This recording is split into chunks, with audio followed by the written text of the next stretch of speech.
5 अगस्त का दिन बांग्लादेश की प्रधानमंत्री शेख हसीना के लिए अपने जीवन के सबसे मुश्किल दिनों में से एक रहा। देश में हालात इतने खराब हो गए कि उन्हें पहले भारत और फिर भारत के सहारे लंदन जाना पड़ा। वे अब लंबे समय तक लंदन में रह सकती हैं। इसकी कई तस्वीरें भी सोशल मीडिया पर वायरल हो रही हैं। एक तस्वीर में देखा जा सकता है कि सेना के एक हेलीकॉप्टर के पास एक गाड़ी खड़ी है, वहीं पर शेख हसीना भी देखी जा सकती है। शेख हसीना पहले बांग्लादेशी सेना के हेलीकॉप्टर से त्रिपुरा की राजधानी अगरतला में लैंड हुई। इसके बाद सेना का हेलीकॉप्टर वहां से वापस लौट गया। फिर वे दिल्ली से फ्लाइट लेकर लंदन जाने की तैयारी में हैं। शेख हसीना साल 2009 में बांग्लादेश की प्रधानमंत्री बनी।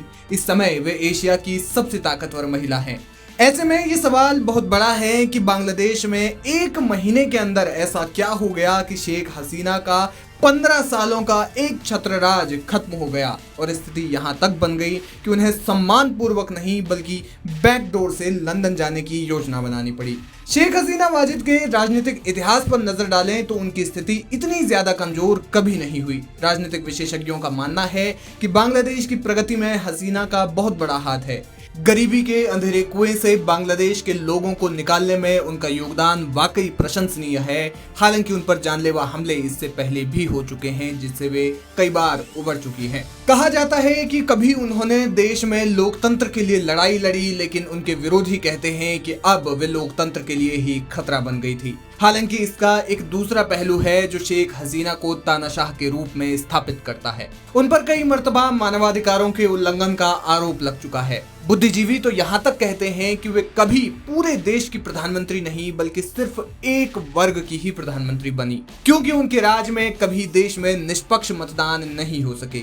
यहाँ तक कि बांग्लादेश में वे ऐसे विवादित चुनाव भी जीत गई जिनके अंतर्राष्ट्रीय स्तर पर खासी आलोचनाएं हुई थी, जो उन पर लगाने वाले तानाशाही के आरोपों को और गाढ़ा करते हैं। शेख हसीना पर दमनकारी राजनीति करने के आरोप लगते हैं। उन्होंने अपने कार्यकाल के दौरान विपक्ष के तमाम नेताओं के विरोध को कुचलने, यहाँ तक कि प्रेस की स्वतंत्रता को छीनने जैसे गंभीर आरोप उन पर लगे हैं। और ऐसा इसलिए क्योंककि बांग्लादेश प्रेस की स्वतंत्रता में रूस से भी नीचे आता है। रिपोर्टर्स विदाउट बॉर्डर्स की रिपोर्ट के मुताबिक बांग्लादेश का प्रेस की स्वतंत्रता में 165वां स्थान है, जबकि रूस का 162वां।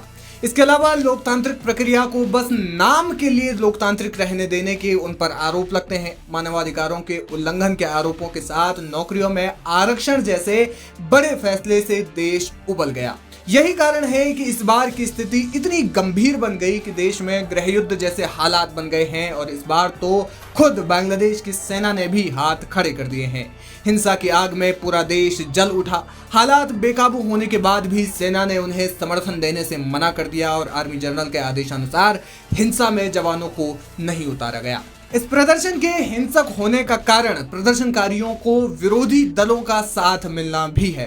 उन पर आरोप लगते हैं कि उन्होंने मुक्ति संग्राम की भावनाओं का राजनीतिकरण किया। 1971 में बांग्लादेश के जन्म के समय जो युद्ध हुआ उसे वहां मुक्ति संग्राम कहा जाता है और इस युद्ध में जो स्वतंत्रता संग्राम सेनानी शामिल थे उनके परिजनों या वंशजों को सरकारी नौकरियों में बांग्लादेश में 30% आरक्षण मिलता था, जो कि हिंसा बढ़ने के बाद सुप्रीम कोर्ट ने 5% कर दिया।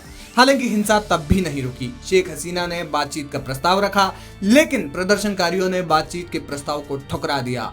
दूसरी ओर सुप्रीम कोर्ट के इस आदेश को लागू करने के बाद भी अगर शेख हसीना को देश छोड़कर जाना पड़ा तो इसके पीछे एक राजनीतिक मंशा भी नजर आती है। बांग्लादेश के कई विशेषज्ञ इस घटना से हैरान नहीं हैं। माना जा रहा है कि देश में आज नहीं तो कल शेख हसीना के विरोध में ऐसी स्थिति बननी तय थी।